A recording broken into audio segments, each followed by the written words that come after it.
اعوذ باللہ من الشیطان الرجیم بسم اللہ الرحمن الرحیم یریدون لیطفئوا نور اللہ بافواہہم واللہ متم نورہ ولو کرہ الکافرون صدق اللہ مولانا العظیم وصدق رسولہ النبی الکریم ونحن علی ذلک من الشاہدین والشاکرین والحمد للہ رب العالمین ان اللہ وملائکتہ یصلون علی النبی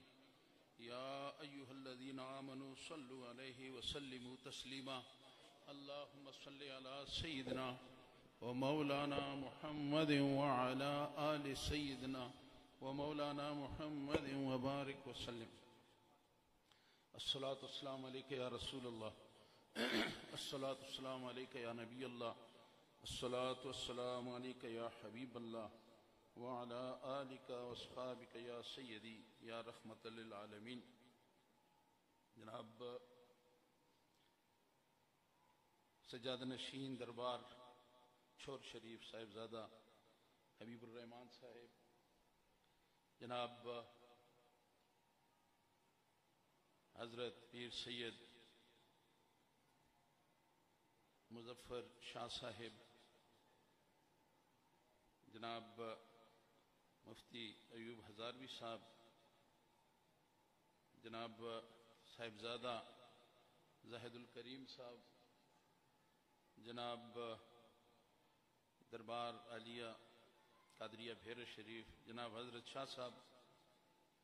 گنج شریف کی نمائندگی فرما رہے ہیں، دیگر علماء کرام جناب مفتی ایوب ہزاروی صاحب، مفتی گل شہزاد ہزاروی صاحب اور علماء کرام اور مشائخ حضرات تو کافی تعداد میں ہیں. میں اکثر نام نہیں لیا کرتا کیونکہ اکثر نام رہ جاتے ہیں. بہرحال علماء کرام و مشائخ اعظام و حاضرین کرام، السلام علیکم. جی آج میں مبارکباد دیتا ہوں صاحبزادہ حبیب الرحمان صاحب کو کہ آج انہوں نے جس تقریب کا انعقاد کیا ہے تحفظ قرآن کے حوالے سے، آج کی جو کانفرنس ہے اور جو کہ وقت کی ضرورت ہے اور وقت کی ضرورت تھی، اور ماشاءاللہ آج جس طرح ہمارے حضرت صاحب نے مظفر شاہ صاحب جو کراچی سے تشریف لائے ہیں اور قرآن کی حقانیت اور قرآن کی حوالے سے قرآن کا مقام کیا ہے اور قرآن کریم ہمارے لیے امت مسلمہ کے لیے، بلکہ میں کہوں گا کہ پوری انسانیت کے لیے اللہ تعالیٰ نے ہم پہ کرم فرمایا، احسان فرمایا پوری انسانیت پہ کہ ایک ایسا ہدایت نامہ حضور کریم صلی اللہ علیہ وآلہ وسلم کے آپ کے ذریعے سے ایک ایسا آپ کا دعوت نامہ اور ایک ایسا آپ کا رسالہ ہے جو کہ نہ صرف مسلمانوں کے لیے بلکہ پوری انسانیت کے لیے، اس کے میں جو درس ہیں جو انسانیت کے تقاضوں کے حوالے سے اور زندگی کے معاملات کے حوالے سے جس طرح تمام چیزوں کو انہوں نے ایک اس کے اندر مقید کیا ہے اور ہماری رہنمائی فرمائی ہے. اور حقیقت یہی ہے کہ بظاہر قرآن کی توہین ہوتی ہے، حضور کریم صلی اللہ علیہ وسلم کی شان کو گھٹانے کی کوشش ہوتی ہے، لیکن در پردہ یہ قرآن پاک سے ہی جو ڈر ہے قرآن کا، وہ ڈر قرآن سے نہیں ہے. ڈر ہے کہ کہیں یہ مسلمان جو کہ قرآن کی جو فیوزات اور برکات کے حصول کے لیے اللہ تعالیٰ نے جو ہدایت دی اور ان کے حصول کے لیے مسلمان کے اندر جو جذبہ ہونا چاہیے جو کہ آج مفقود ہو چکا ہے، اس سے ڈر رہے ہیں کہ کہیں اگر مسلمان اس قرآن پہ عمل پیرا ہو گیا تو پھر ہماری جگہ نہیں ہوگی.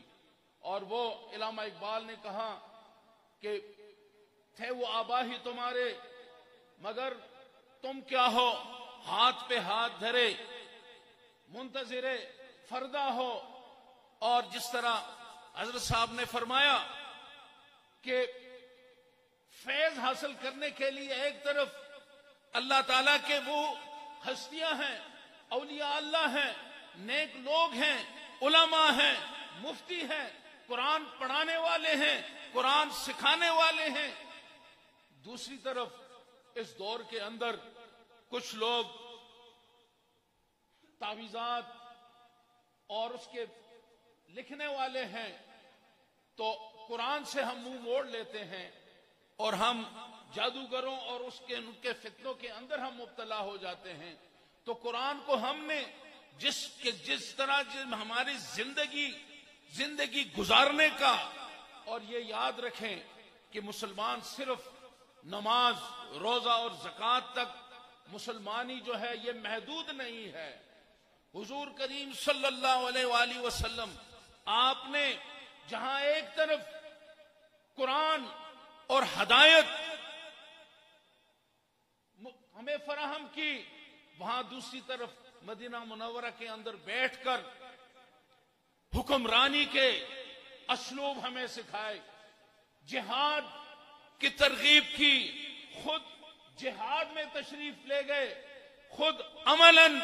زندگی کے اندر آپ کی زندگی جتنی مشکلات اور مصائب میں شروع سے لے کر اور آپ کے دنیا سے پردہ فرمانے تک مسلسل آپ کی زندگی جو ہے وہ جد و جہد کا نام ہے۔ وَلَيْسَ لِلْإِنسَانِ إِلَّا مَا سَعَىٰ۔ ہم نے قرآن کو پڑھنے تک محدود تو کر دیا، لیکن قرآن کے اندر جو چھپا ہوا خزانہ ہے اس خزانے کے حصول کے لیے ہم نے اسے فراموش کر دیا۔ تو آج اس بات کی ضرورت ہے کہ آج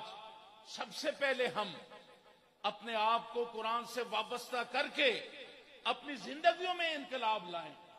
اور جب ہماری زندگیوں میں انقلاب آئے گا، ہماری زندگی قرآن اور حضور کریم صلی اللہ علیہ وسلم کی حدیث کے مطابق گزرے گی، آپ کے فرامین کے مطابق گزرے گی، تو کوئی جرت نہیں کر سکے گا، کوئی جرت نہیں کر سکے گا کہ وہ قرآن کی توہین کرے۔ لیکن ہمیں سوچنے کی بات ہے، ہمیں بالکل تحفظ قرآن کانفرنس کی وقت کی ضرورت ہے، ہمیں جلوس بھی نکالنا چاہیے، ہمیں انسانی بین الاقوامی انسانی ضمیر کو بھی جگانا چاہیے، ہمیں ہر فورم پہ آواز اٹھانا چاہیے، اس میں کوئی شک نہیں ہے، یہ ہمیں ضرور کرنا چاہیے۔ لیکن اس کے ساتھ ساتھ ہمیں اپنے اس وقت اس دور کے اندر اپنے آپ کو بھی کہ ہم کیا ہیں، مسلمان کی حیثیت کیا ہے۔ آج مسلمانوں کی دو حیثیتیں ہیں، ایک حیثیت یہ ہے کہ مسلمان جہاں بھی ہے وہ مصیبت کا شکار ہے۔ آج اگر کسی کو مار پڑ رہی ہے تو کون ہے؟ وہ مسلمان ہے۔ آپ دنیا کے کسی بھی حصے میں جائیں، اگر کہیں آپ کو سوشل میڈیا پہ، ٹیلی ویژن پہ کہیں کوئی چیز نظر آتی ہے کہ مظلومیت کا شکار کون ہے، جب کھوج لگائیں گے تو وہ مسلمان ہوگا۔ آج مسلمان، لیکن کیوں کہ مسلمان جو ہے ایک طرف مظلومیت ہے، دوسری طرف اللہ تعالی کی جتنی نعمتیں ہیں وہ مسلمانوں کے اوپر بارش کی طرح۔ آپ تیل کی دولت کو دیکھیں، گیس کی دولت کو دیکھیں، ذخائر کو دیکھیں، معدنیات کو دیکھیں، مالا مال ہیں، لیکن دوسری طرف ہم اس کو، میں یہ تو نہیں کہوں گا کہ، لیکن اتنا ضرور کہوں گا کہ دوسری طرف ہم تنزل کا شکار ہیں۔ یہ تفریق کیوں ہے؟ یہ فاصلہ کیوں ہے حکمران کے اندر اور امت مسلمہ کے اندر؟ یہ فاصلہ کیوں ہے؟ آج ہمیں اس بات کی ضرورت ہے کہ ہم اپنے حکمرانوں کے ضمیر کو جگائیں. کس چیز کی کمی ہے؟ آج اگر یورپ کے اندر، اور اس میں ہمیں یہ کوئی نئی بات نہیں ہے، ہم نے تو وہ وقت بھی دیکھا، ہم نے تو تاریخ بھی ہمارے سامنے ہے کہ جناب شاہی مسجد کے اندر سکھوں نے گھوڑے باندھ دیے اور جو ان کے وہ تھے راستے تھے، سیڑھیاں تھی، اس پہ چڑھنے کے لیے قرآن رکھ دیے. اتنی بڑی توہین بھی ہوتی رہی، لیکن یریدون لیطفئوا نور اللہ بافواہہم، نور خدا ہے، کفر کی حرکت پہ خندزن، پھونکوں سے یہ چراغ بجھایا نہ جائے گا. لیکن اللہ تعالیٰ نے خود اس کے تحفظ کی ضمانت کسی کے پاس نہیں، یہ ضمانت میرے اللہ کے پاس ہے. یہ اسلام کو، یہ کہتے ہیں کہ کس طرح اسلام کو دبایا جائے، اور جتنا یہ یہاں پہ حضور کی شان میں گستاخی کرتے ہیں، قرآن کی گستاخی کرتے ہیں، اتنی کنورشن جو ہے دنیا کے اندر یہودیوں عیسائیوں سے، غیر مسلموں سے مسلمان بننے کی جو شرح ہے وہ روز بروز بڑھتی جا رہی ہے. یہ دبا رہے ہیں، اسلام اٹھ رہا ہے، اور وقت جو ہے وہ ہمیں پکار رہا ہے. لیکن میں صرف اتنی بات کہوں گا کہ ہمیں مختلف جو بھی پلیٹ فارم ہمارا ہے، اور سب سے بڑا پلیٹ فارم ہمارا مسجد ہے، سب سے بڑا پلیٹ فارم ہمارا جمعے کا دن ہے. ہو سکتا ہے ہم تقسیم ہوں، ہو سکتا ہے مسلمانوں کے اندر ایک تقسیم ہے، لیکن یہ بھی اللہ کا بڑا کرم ہے کہ مختلف چیزوں پہ تقسیم تو ہو سکتی ہے، عقائد کی تقسیم ہو سکتی ہے، لیکن قرآن کی تقسیم جو ہے، قرآن پہ سب متفق ہے. اور میں اس لیے یہ کہوں گا کہ اہل سنت والجماعت انہوں نے تو ہمیشہ قرآن کے تحفظ کا بیڑا اٹھایا ہے. میں پوری امت مسلمہ سے کہوں گا کہ کھڑے ہو جائیں، اور جو ہمارے اسلامی ممالک کے جو ہمارے حکمران ہیں ان کے پاس کسی چیز کی کمی نہیں. آج انڈیا کے اندر مسلمانوں پہ ظلم ہو رہے ہیں، مسلمانوں کو نماز سے روکا جا رہا ہے، عید پہ مسلمانوں کا قتل عام ہو رہا ہے. لیکن اگر صرف ہمارے سعودی عرب اور ہمارے یو اے ای، یہ دو ممالک صرف اتنا اعلان کر دیں کہ انڈیا کے جتنے بھی ہمارے تعلقات ہیں ہم ان کو ختم کر رہے ہیں، جتنے لوگ انڈیا کے ہمارے پاس ملازم ہیں ہم ان کو واپس کر رہے ہیں، آپ دیکھیں گے کہ آپ کے مسئلے کا یہ صرف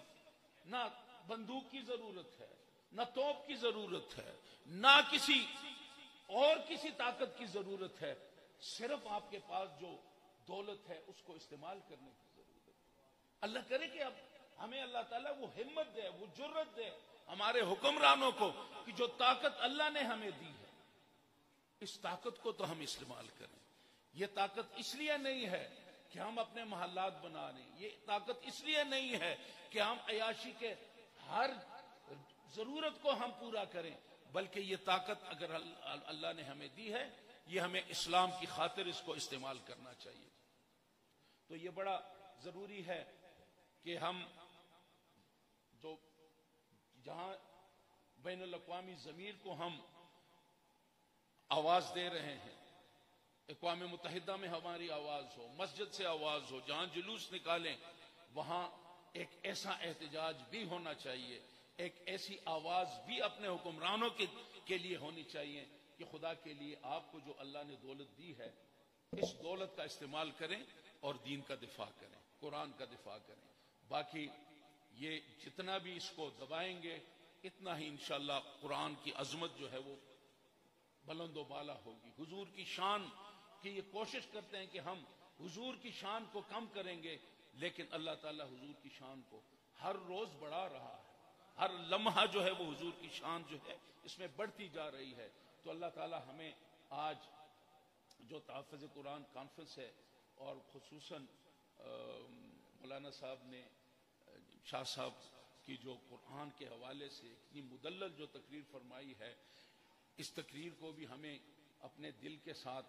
لگا کے اور اس کو ذریعہ بنائیں کہ ہم قرآن سے اپنے تعلق کو مضبوط بنا لیں۔ اللہ تعالی ہم سب پہ کرم فرمائے، اور حضور کریم صلی اللہ علیہ وسلم کے صدقے، قرآن پاک کے صدقے اللہ تعالیٰ اس دین کو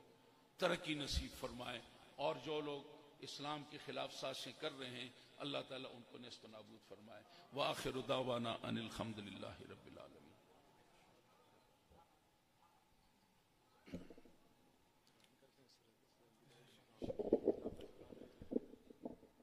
باب زیوہ کار